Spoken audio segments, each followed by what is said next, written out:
Hello everyone, আসসালামু আলাইকুম। কেমন আছেন সবাই? আই হোপ সবাই অনেক বেশি ভালো আছেন। আলহামদুলিল্লাহ আমিও আমার পরিবার পরিজন নিয়ে ভালো আছি। এই তো প্রতিদিনের মতো আবার একটি নতুন ব্লগ নিয়ে এসেছি আপনাদের মাঝে। আশা করি আজকের ব্লগটি আপনাদের অনেক বেশি ভালো লাগবে। তো আজকের ব্লগে এটা রাতের বেলা। তো অফ ক্যামেরাতে রুটি তৈরি করে নিয়েছি। তো আমার অনেক আপুরাই হয়তো জানেন আমি কিন্তু প্রায় সময় রাতের বেলায় কিন্তু রুটি বানিয়ে নর্মাল ফ্রিজে রেখে দিই। তারপরে দেখা গিয়েছে পরের দিন সকালবেলা আর ঘুম থেকে যদি একটু দেরি করে ঘুম থেকে উঠি, তারপরেও কিন্তু এতটা প্যারা মনে হয় না। আসলে একটা জিনিস কি কখনো চিন্তা করে দেখেছেন, যেই মেয়েটা বাবার বাড়িতে থাকতে কোনো দিন এক চুলা ভাত রান্না করে খেয়ে যায়নি, কোনো দিন রুটি বানাতে পারতো না, আর সেই মেয়েটা কিনা শ্বশুরবাড়ি নামক বিদ্যালয়ে এসে কত সুন্দরভাবে সব কিছু শিখে যায়, তাই না? আসলে সময়ের সাথে সাথে মানুষ দিন দিন কত পরিবর্তন হয়। আমি কিন্তু বিয়ের আগে কোনোদিনও ভাত রান্না করতে পারতাম না, বা রুটিও গুঁড়ো করে বেলা এটাও কিন্তু আমার পক্ষে সম্ভব ছিল না। কিন্তু দেখেন আজ প্রায় 16 বছরের সংসার আমার, কিন্তু একটু একটু করে কিন্তু আলহামদুলিল্লাহ আমি কিন্তু সব কাজে শিখে গিয়েছি। আসলে যেই মেয়েটা বাবার বাড়িতে থাকতে কোনোদিন এক গ্লাস পানি ভরে খায় না, মায়ের মুখের দিকে তাকিয়ে থাকে, ওই মেয়েটা কতটা নিখুঁতভাবে সংসারে এসে সংসারটাকে সামলানো শিখে যায়, তাই না? আমাদের ভিতরে আসলে কত বেশি পরিবর্তন আসে। আসলে মেয়েদের জীবনটাই এমন, বাবার বাড়িতে থাকতে মেয়েরা অনেক বেশি সুখ বা আরাম করে, কিন্তু স্বামীর বাড়িতে আসলে আসলে ওই মেয়েদের আর আগের লাইফটা কখনোই থাকে না। তো যাই হোক, আপনাদের সাথে কথা বলতে বলতে কিন্তু অনেকগুলো রুটি বেলে নিয়েছিলাম। তারপরে এক এক করে রুটিগুলা এই যে বক্সের মধ্যে ভরে নিয়েছি, এখন নর্মাল ফ্রিজে রেখে দেব। তো তারপর চলে এসেছি পরের দিন সকালবেলা তো যদিও রুটি ছেঁকবো, তো এদিক দিয়ে ফ্রিজের মধ্যে অনেকটা বিরিয়ানি ছিল হয়তো অনেক আপুরা দেখেছিলেন যে বিরিয়ানি রান্না করেছিলাম।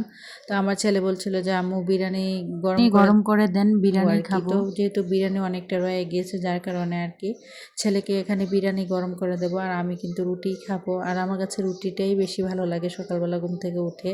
তো এখানে বিরিয়ানি এটা গরম করে নিয়েছি। তো এখন ছেলেকে আর মেয়েকে দিয়ে দেবো, আর আমার জন্য আলাদাভাবে রুটি ছেঁকে নিয়েছি, আর আগের দিনে তরকারি ছিল ওইটা দিয়ে বাস আজকে সকালে নাস্তাটা হয়ে যাবে।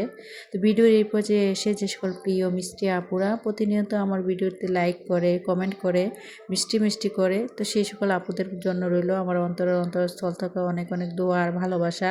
আর যারা আজকে আমার চ্যানেলে নতুন জয়েন হয়েছেন, আমার ভিডিওর কোনো কথা বা কাজ কোনো কিছু যদি আপনাদের কাছে এতটুকু ভালো লেগে থাকে, তাহলে প্লিজ চ্যানেলটি সাবস্ক্রাইব করে পাশেই থেকে যাবেন। পাশে থাকা বেল বাটনের অল অপশনটি প্রেস করে দেবেন, যাতে করে আমি কোনো নতুন ভিডিও ছাড়ার সাথে সাথে আপনাদের কাছে নোটিফিকেশন চলে যায়, আপনারা আপনাদের সময় সুযোগ করে দেখে নিতে পারেন।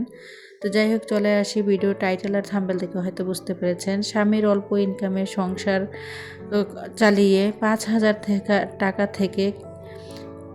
টাকা ইনভেস্ট করে কিভাবে 3 লক্ষ টাকা সঞ্চয় করলাম, তার আজকে বাস্তব জার্নিটাই আপনাদের মাঝে শেয়ার করব। অনেক আপুরা হয়তো ভাববেন আপু কি মিথ্যা কথা বলছে নাকি, আসলেই কিন্তু না। আসলে আমরা যেহেতু মধ্যবিত্ত, একটু একটু করে তিল করে সঞ্চয় করে রাখাটাই কিন্তু আমাদের সবচেয়ে বড়, আমি মনে করি একটা ভালো অভ্যাস। আর আমি মনে করি প্রতিটা মানুষই তার ভবিষ্যতের কথা চিন্তা করে একটু একটু করে সঞ্চয় করে রাখবেন অবশ্যই। যাদের ইনকাম কম হলেও সঞ্চয় করবেন, আর যাদের ইনকাম বেশি তারা বেশি না পারলেও কম হলেও আসলে সঞ্চয় করার চেষ্টা করবেন। আসলে সঞ্চয় এমন একটা জিনিস, বিপদে পড়লে কিন্তু দেখা যায় যে আসলে টাকা পয়সা কী জিনিস। আপনি যদি আজকের দিনে সঞ্চয় করে রাখেন, ভবিষ্যতে বা বিপদের সময় কিন্তু সেই সঞ্চয়টাই কিন্তু আপনার অনেক বড় অবদান রাখবে, বা আপনার জীবনে অনেক বড় ভূমিকা পালন করবে। তো আমি যেহেতু সবসময় সঞ্চয় নিয়ে কথা বলি, টাকা পয়সা জমানো নিয়ে কথা বলি, আসলে আমি মনে করি প্রতিটা মানুষের জীবনে টাকা পয়সা আসলে মানুষের জীবনটাকেই কিন্তু বদলে দেয়। আমি মনে করি প্রতিটা মানুষের জীবনে কম হোক বেশ হোক সঞ্চয় করে একটু একটু করে তিল করে টাকা পয়সা করে রাখা আমাদের উচিত। হয়তো দেখেন ক্ষুদ্র সঞ্চয় থেকে কিন্তু একদিন বড় সঞ্চয় পরিণত হয়। আসলে চাইলেও কিন্তু আমরা একদিনে 2 দিনে কিন্তু অনেক টাকার মালিক হতে পারি না। প্রথম দিকে কিন্তু একটু একটু করে টাকা পয়সা সঞ্চয় করলেই কিন্তু দেখবেন টাকা পয়সা একটা মোটা অঙ্কের টাকাতে কিন্তু পরিণত হয়। আর আমি আজকে কিভাবে বলবো ৫,০০০ টাকাকে ইনভেস্ট করে আমি কিভাবে ৩,০০,০০০ টাকার মালিক হলাম, তাই আর কি আজকে আপনাদের মাঝে শেয়ার করব। আসলে এখানে প্রতিনিয়ত সবাই হয়তো জানেন এই যে এখানে কিন্তু ৫,০০০ টাকা, আর আমার অনেক আপুরা জানেন যে আমার ব্যাংকের মধ্যে একটা ডিপিএস আছে। তো আমার কিন্তু এই নিয়ে 2টা ডিপিএস আর কি। অলরেডি কিন্তু আমার একটা ডিপিএস শেষ হয়ে গিয়েছে, আর এখানে কিন্তু আরেকটা ডিপিএস। আর এই যে এখানে হচ্ছে ডিপিএস এর বই, আর প্রতি মাসে কিন্তু আমি ৫,০০০ টাকা করে কিন্তু আসলে জমা দেই। তো এই ডিপিএসটাই কিন্তু আমি 2বার করেছি। প্রথম দিকে যখন ডিপিএসটা করেছিলাম, তো ডিপিএসটা ভাঙার পরে কিন্তু আমি ৩,৭০,০০০ টাকা পেয়েছিলাম। প্রতি মাসে দেখেন একটু একটু করে তিল করে সঞ্চয় করে রাখি বলেই কিন্তু একসাথে আমি অনেকগুলো টাকা পেয়েছি। তো আমার যেহেতু একটা ডিপিএস এর একদম শেষ হয়ে গিয়েছে, আর একটা ডিপিএস নতুন করে করেছি আর কি। তো এই যে দেখেন একটা ডিপিএস এর যখন তারিখ শেষ হয়ে গিয়েছে, এই যে দেখেন এখানে কিন্তু 3,00,000 টাকা। তো আমার কিন্তু ডিপিএস এর মেয়াদ শেষ, 5 বছর কিন্তু পূর্ণ হয়ে গিয়েছে। তো প্রতি মাসে কিন্তু আমি 5,000 টাকা ইনভেস্ট করে প্রতি মাসে সংসারটাকে, আমার হাজব্যান্ডের ইনকাম যেহেতু কম, আমরা কিন্তু মধ্যবিত্ত, আমার হাজব্যান্ডের কম ইনকামের মধ্যে দিয়ে আমি কিন্তু একটু একটু করে বুদ্ধি খাটিয়ে সংসারটাকে চালিয়ে কিন্তু আমি প্রতি মাসে আমার হাজব্যান্ড আমাকে যে মানে সংসার খরচ করার জন্য যেই 30,000 টাকা দেয়, ওই টাকাটা থেকে কিন্তু প্রতি মাসে আমি 5,000 টাকা করে একটা ব্যাংকের মধ্যে সঞ্চয় করে রাখি বা ইনভেস্ট করেছি। তো ওই 5,000 টাকা থেকে কিন্তু আজকে 5 বছর পূর্ণ হওয়ার পরে কিন্তু আমার এই 3,00,000 টাকা হয়েছে। আসলে আমরা কেউ যে কোনো মানুষই ধরেন জীবনে প্রথম থেকেই কিন্তু শুরু করেই কিন্তু অনেক টাকার মালিক হতে পারে না। একটু একটু করে সঞ্চয় করেই কিন্তু তাকে তার মানে বড় টাকার অ্যামাউন্টে বা বড় সঞ্চয়ের মধ্যে পৌঁছায়। দেখেন আমি কিন্তু 5,000 টাকাকে ইনভেস্ট করেছি। আমি কিন্তু একদিনে এতগুলা টাকার মালিক হইনি। দীর্ঘ 5টা বছর ধরে আমি প্রতি মাসে 5,000 টাকা করে রাখতে রাখতে কিন্তু আজকে আলহামদুলিল্লাহ আমার কিন্তু 3,00,000 টাকা মোট টাকাই কিন্তু আমার যে মানে রিয়েল টাকা আর কি, আমি প্রতি মাসে 5,000 টাকা করে রাখলে কিন্তু 5 বছরে প্রায় মানে আমার 3,00,000 টাকা ছিল আমার মোট আসল টাকা আর কি। তো আমি প্রতি মাসে যেহেতু 5,000 টাকা করে রেখেছি, 5,000 টাকা কিন্তু 5 বছর রাখার পর মোট টাকা হয়েছিল আমার 3,00,000। আর তার থেকে কিন্তু আমি কিন্তু অনেকটা বেশি ইন্টারেস্টও পেয়েছি, আর ইন্টারেস্ট পেয়েছি প্রায় 1,00,000 টাকার মতো। তো আমার যে ইন্টারেস্টের টাকাটা, ওই টাকাটা কিন্তু আমি উঠিয়ে আনিনি। তো আপনাদেরকে কিন্তু প্রমাণ সহ দেখিয়ে দিলাম 3,00,000 টাকা কিন্তু আমি ব্যাংক থেকে উঠিয়ে এনেছি। আর আমি কিন্তু আসলে আমার যে ডিপিএসটা করেছিলাম, ওই ডিপিএসের কিন্তু মেয়াদ শেষ হয়ে গিয়েছে, তারিখ আর কি। 5 বছরের জন্য যেহেতু করেছিলাম, তো 5 বছর যেহেতু পূর্ণ হয়েছে, তো আমি কিন্তু একসাথে এই 3,00,000 টাকা পেয়েছি।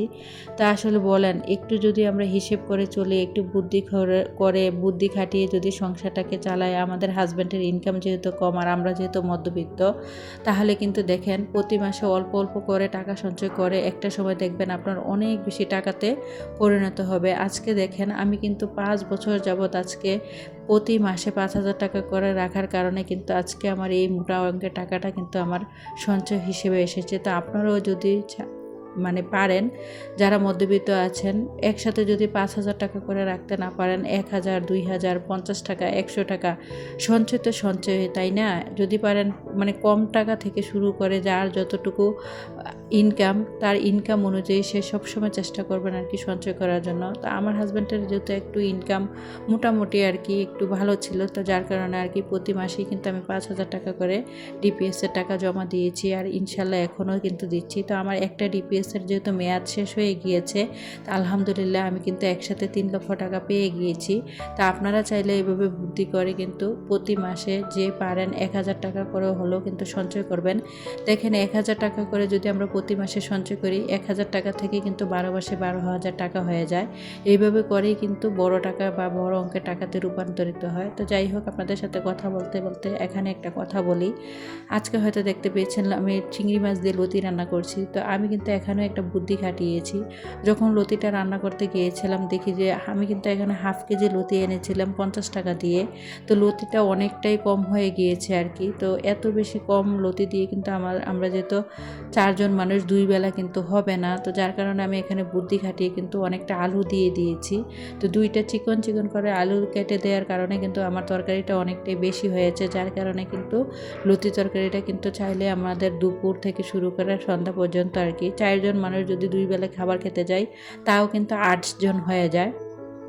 তো আমি কিন্তু প্রতিনিয়ত আমার সংসারটাকে এভাবে করে বুদ্ধি খাটিয়ে একটু একটু করে মানে চালিয়েই কিন্তু আমার হাজব্যান্ডের কম ইনকামের টাকা দিয়েও কিন্তু আমি প্রতি মাসে মোটা অঙ্কের টাকা সঞ্চয় করেছি। আর সেই টাকাগুলো আজ দীর্ঘ 5টা বছর পরে কিন্তু আমি এই 3 লক্ষ টাকা পেয়েছি। আসলে কি বলবো, 3 লক্ষ টাকা হাতে পাওয়ার পর আমার এত বেশি একটা আনন্দ কাজ করছিল। আসলে বলেন কার একসাথে এতগুলা টাকা হাতে পেলে, সব গৃহিণীদেরই কিন্তু, গৃহিণী বলেন বা ভাইয়াদের কথা বলি, কার না খুশি লাগবে। নিজের তিল তিল করে গড়া 5টা বছরের সঞ্চয় কিন্তু এখানে আমি কিন্তু দীর্ঘ 5 বছর যাবৎ এই টাকাগুলোকে একটু একটু করে তিল তিল করে কিন্তু আজকে 3 লক্ষ টাকার মালিক হয়েছি।